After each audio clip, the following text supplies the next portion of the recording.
Nizza Makaskree found Judith leaning over her intended victim and examining the plague spot on his breast. The nurse was so occupied by her task that she did not hear the door open, and it was not until the piper's daughter was close beside her that she was aware of her presence. Hastily drawing the blankets over the apprentice, she then turned and regarded Nizza with a half-fearful, half-menacing look.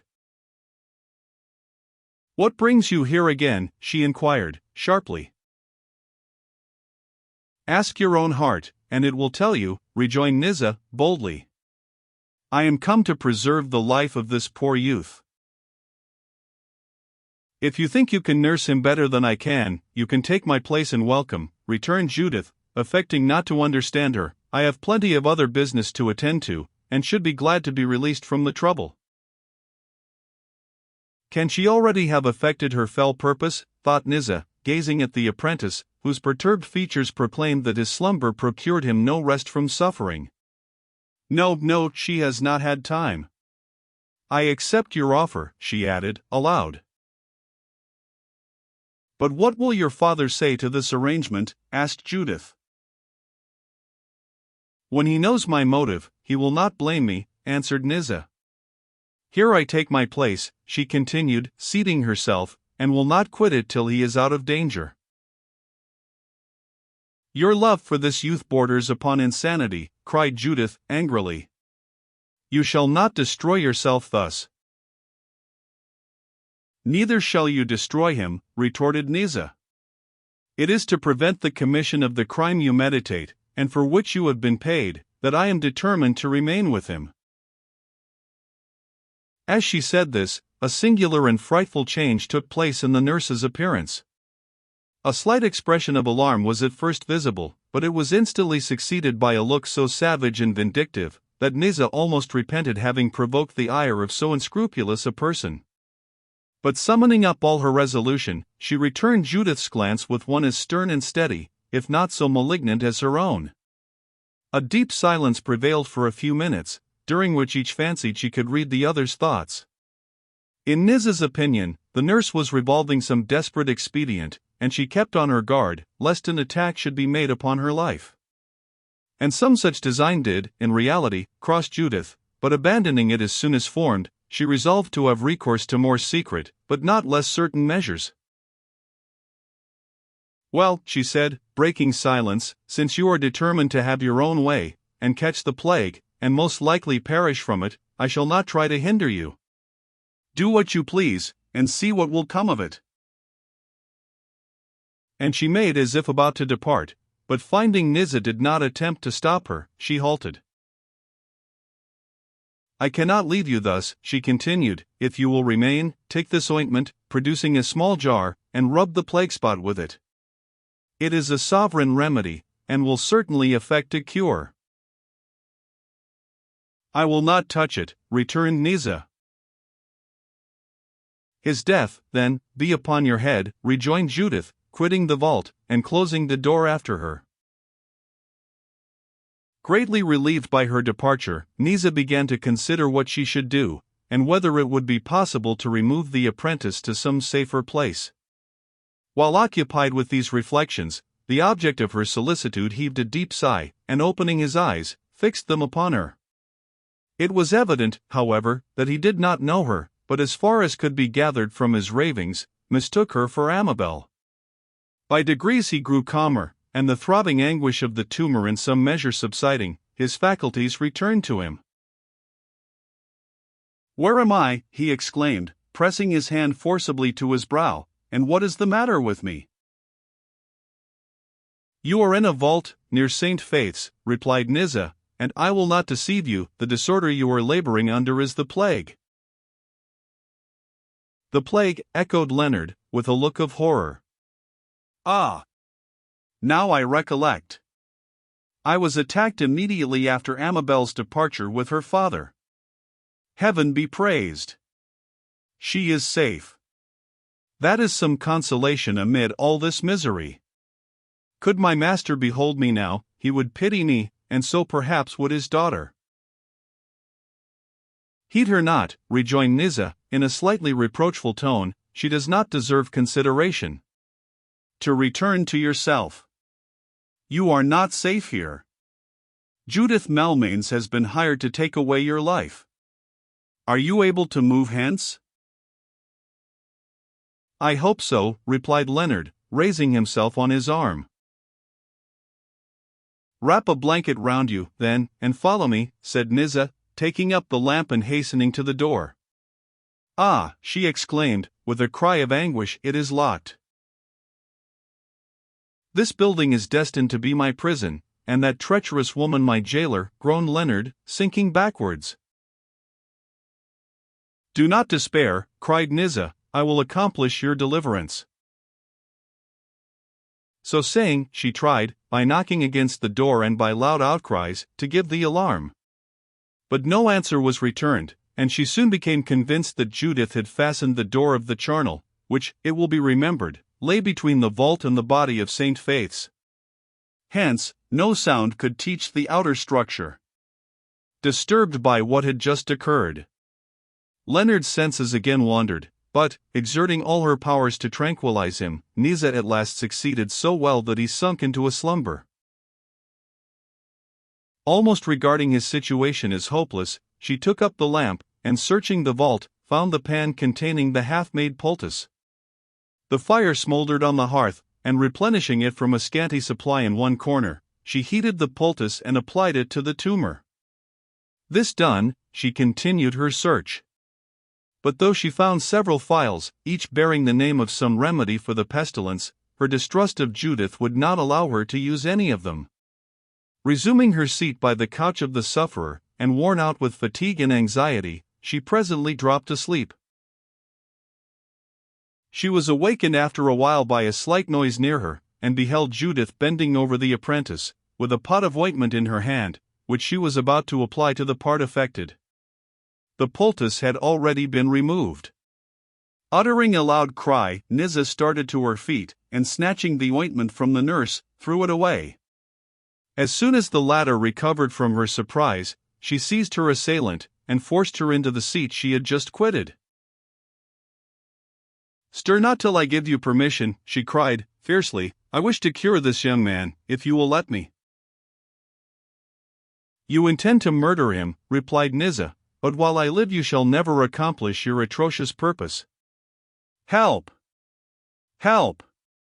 And she uttered a prolonged piercing scream. Peace! Or I will strangle you, cried Judith, compressing Niza's slender throat with a powerful gripe. And she would, in all probability, have executed her terrible threat if a secret door in the wall had not suddenly opened and admitted Solomon Eagle. A torch supplied the place of his brazier, and he held it aloft, and threw its ruddy light upon the scene. On seeing him, Judith relinquished her grasp, and glared at him with a mixture of defiance and apprehension, while Niza, half dead with terror, instantly rushed towards him, and throwing herself at his feet, besought him to save her. No harm shall befall you, replied Solomon Eagle, extending his arm over her. Tell me what has happened. Niza hastily explained the motive of Judith's attack upon her life. The plague nurse endeavored to defend herself, and, in her turn, charged her accuser with a like attempt. But Solomon Eagle interrupted her.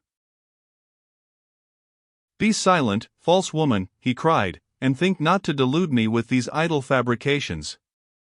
I fully believe that you would have taken the life of this poor youth, and, did I not regard you as one of the necessary agents of heaven's vengeance, I would instantly deliver you up to justice.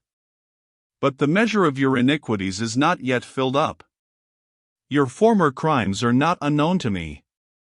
Neither is the last dark deed, which you imagined concealed from every human eye, hidden from me. I know not what you mean, returned Judith, trembling, in spite of herself.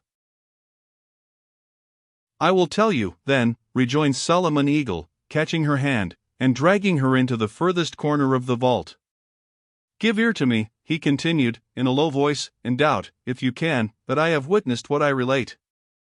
I saw you enter a small chamber behind the vestry, in which Thomas Quatermain, who once filled the place of minor canon in this cathedral, was laid. No one was there beside yourself and the dying man. Your first business was to search his vestments, and take away his keys. Ha! Exclaimed Judith, starting. While securing his keys, pursued Solomon Eagle, the owner awakened, and uttered a low, but angry remonstrance. Better he had been silent. Dipping a napkin in an ewer of water that stood beside him, you held the wet cloth over his face, and did not remove it till life was extinct. All this I saw. But you will not reveal it, said Judith, tremblingly. I will not, replied Solomon Eagle, for the reasons I have just stated, namely, that I look upon you as one of the scourges appointed by heaven.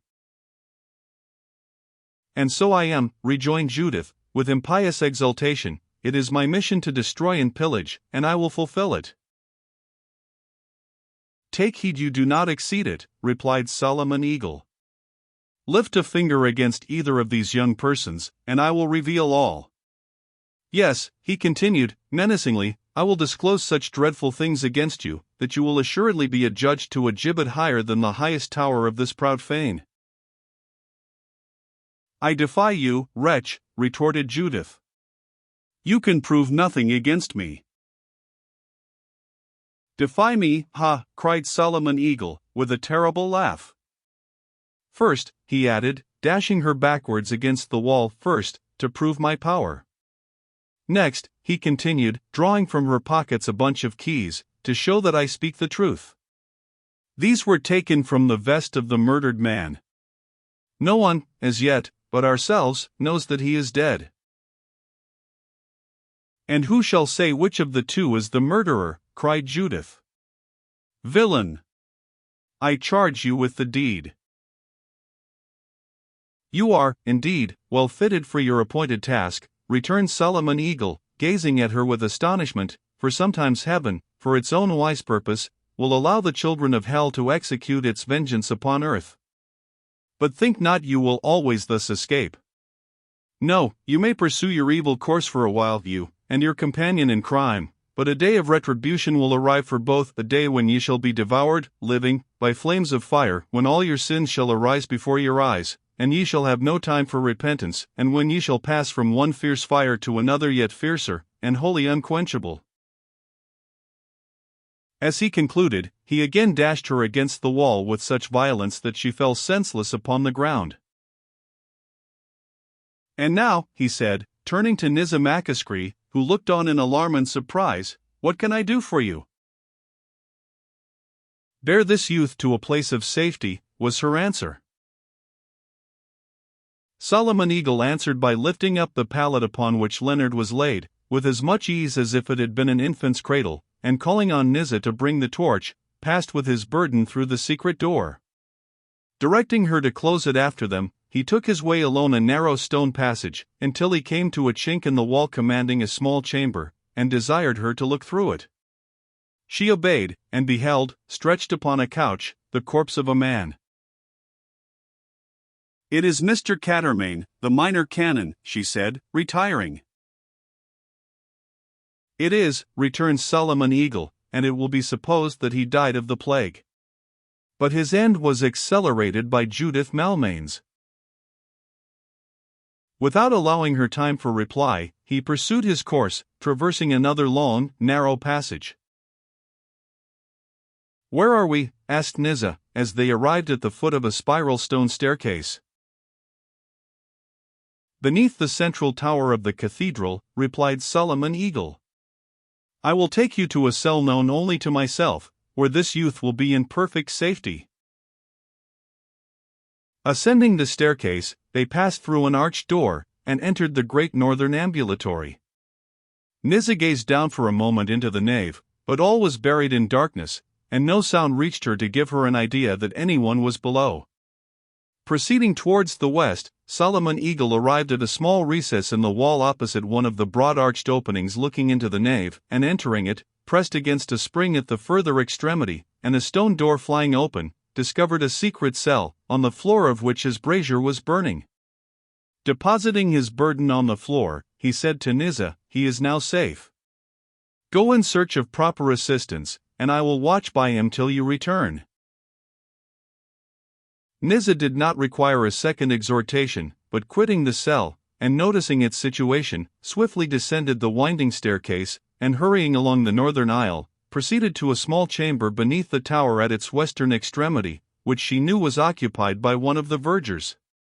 Speedily arousing him, she told him her errand, and implored him to remain on the watch till she returned with Dr. Hodges. The verger promised compliance, and, opening a wicket in the great doorway, allowed her to go forth. A few seconds brought her to the doctor's dwelling, and though it was an hour after midnight, her summons was promptly answered by the old porter, who conveyed her message to his master. Dr. Hodges had just retired to rest, but, on learning in whose behalf his services were required, he sprang out of bed, and hastily slipped on his clothes. "I would not, for half I am worth, that poor youth should perish," he cried. "I take a great interest in him, a very great interest. He must not be neglected. How comes he at St. Paul's, I wonder? But I can obtain information on that point as I go thither. No time must be lost." Ruminating thus, he swallowed a glass of sack, and providing himself with a case of instruments, and such medicines as he thought he might require, he descended to Niza. On the way to the cathedral, she acquainted him with what had befallen Leonard during the last 24 hours, and the only circumstance that she kept back was Judith's attempt on his life. This she intended to reveal at a more fitting opportunity. The doctor expressed somewhat emphatically his disapproval of the conduct of Mr. Blondel, but promised to set all to rights without loss of time. "The only difficulty I foresee," he observed, "is that the poor youth is attacked by the pestilence, and though I may succeed in curing him, his master will probably have shut up his house before I can accomplish my object, in which case, all chance of his union with Amabel will be at an end." "So much the better," rejoined Niza, sharply, "she does not deserve him." "There I agree with you," returned Hodges. "But could you point out anyone who does?" he added, with a slight but significant laugh. No answer was returned, and as they had just reached the portico of the cathedral, they entered the sacred structure in silence. As they ascended the winding stairs, loud outcries resounded along the ambulatory, and echoed by the vaulted roof of the nave, convinced them that the sufferer was again in a state of frenzy, produced by fever and the anguish of his sore, and on reaching the cell they found him struggling violently with Solomon Eagle, who held him down by main force. "He is in a fearfully excited state, truly," observed Hodges, as he drew near, "and must not be left for a moment, or he will do himself a mischief. I must give him a draught to allay the fever, and compose his nerves, for in this state I dare not have recourse to the lancet." With this he dressed the tumor, and pouring the contents of a large phial which he had brought with him in a cup, he held it to the burning lips of the apprentice, who eagerly quaffed it. It was soon apparent that the dose produced a salutary effect, and a second was administered. Still the sufferer, though calmer, continued to ramble as before, complained that his veins were filled with molten lead, entreated them to plunge him in a stream, so that he might cool his intolerable thirst, and appeared to be in great agony. Dr. Hodges watched by him till daybreak, at which time he sank into a slumber, and Solomon Eagle, who had never till then relinquished his hold of him, now ventured to resign his post. The doctor was then about to depart, but at the urgent solicitation of Niza, who had stationed herself at the door of the cell, he agreed to remain a little longer. 2 hours after this, the doors of the cathedral were opened, and a large crowd soon assembled within the nave, as on the preceding day. The tumult of voices reached the cell and awakened the sleeper. Before he could be prevented, he started from his bed, and dashing aside the feeble opposition offered by Niza and the doctor, ran along the ambulatory, uttering a loud and fearful cry. Finding the door of the winding staircase open, he darted through it, and in a few seconds reappeared in the aisle. Hearing the cries, several persons rushed to meet him, but on beholding his haggard looks and strange appearance, he was merely wrapped in a blanket, they instantly recoiled. Meantime, Dr. Hodges, who had run to one of the arched openings looking on the nave, called out to them to secure the fugitive. But all fled at his approach, and when he reached the door of the southern transept, the verger, instead of attempting to stop him, retreated with a cry of alarm. As he passed through the outlet, one man bolder than the rest caught hold of him, and endeavored to detain him. But, leaving the blanket in his hands, and without other covering than his shirt, the apprentice dashed across the churchyard, next shaped his course down St. Benet's Hill, then crossed Thames Street, and finally speeding along another narrow thoroughfare, reached Paul's Wharf. Gazing for a moment at the current sweeping past him, it was high tide, he plunged head foremost into it from the high embankment, and on rising to the surface, being a strong and expert swimmer, struck out for the opposite shore. Those who beheld him were filled with amazement, but such was the alarm occasioned by his appearance, that none ventured to interfere with him.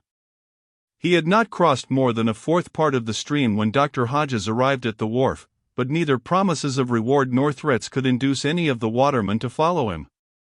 The humane physician would have sprung into a boat, but feeling he should be wholly unable to manage it, he most reluctantly abandoned his purpose.